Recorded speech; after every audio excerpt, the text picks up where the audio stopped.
பதில் பேச மாட்டாரு. ஏன் தெரியுமா? அந்த மனுஷன் குணம் அப்படி. வரி ஏய்ப்பு சொல்லி வராங்க சில பேர்.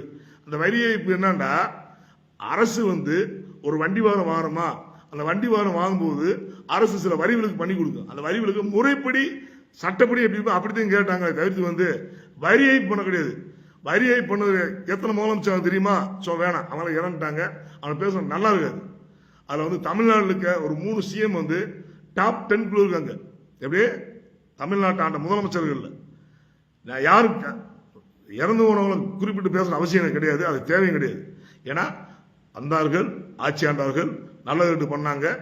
நல்லது பண்ணியிருந்தா தொடர்ந்து ஆட்சி இருந்துப்பாங்க, கெட்டது பண்ணியிருந்தா ஆட்சி மாற்றமா இருக்கு. அன்னைக்கு 2 கட்சியை தவிர எந்த கட்சியும் கிடையாது. ஏன்னா இன்னைக்கு மிகச்சிறந்த வெற்றி இருக்கு.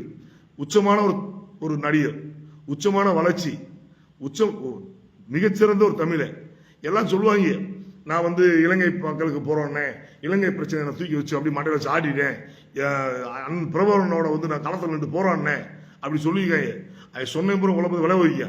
இன்னைக்கு சில பேர் பேசிட்டு இருக்கான், இலங்கை தமிழ் கல்யாணம் முடிக்க முடியாது. எங்க அண்ணன் கல்யாணம் முடிச்ச எங்க அண்ணி பேரு சங்கீதா. அவங்க சொந்த ஊர் எந்த ஊர் இலங்கை. ஏன்னா எதையுமே வாயில சொல்ல மாட்டாரு, செயல காட்டினாரு.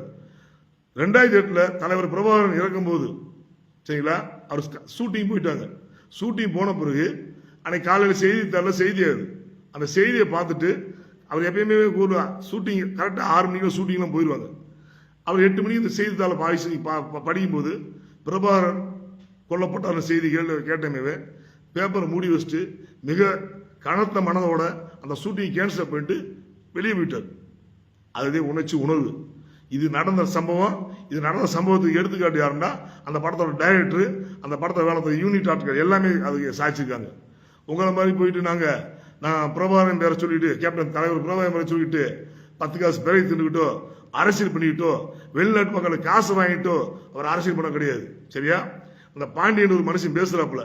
இதே பாண்டியன் ஏன் ஐயா அண்ணாதுரை பேச மாட்டேன்டாரு, ஐயா கலைஞரை பேசுற, ஐயா எம்ஜிஆர் பேசுற, அம்மா ஜெயலலிதா பேசுற, என்ன காரணமா?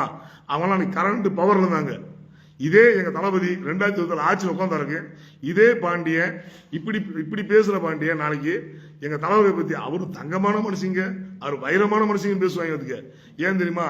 இதெல்லாம் யூடியூப் வச்சு விவசாய நாய்ங்க. ஏன்னா நான் அப்படி பேசுற அவசியம் தப்பா நினைக்காங்க.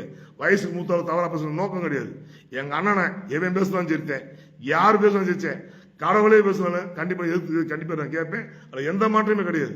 ஏன்னா ஒவ்வொரு நாளும் ஒவ்வொரு சூழ்நிலையும் இப்ப ஆளுகின்ற தரப்புலையும் சரி, மத்திய தரப்புலையும் சரி பிச்சை எடுத்து எங்க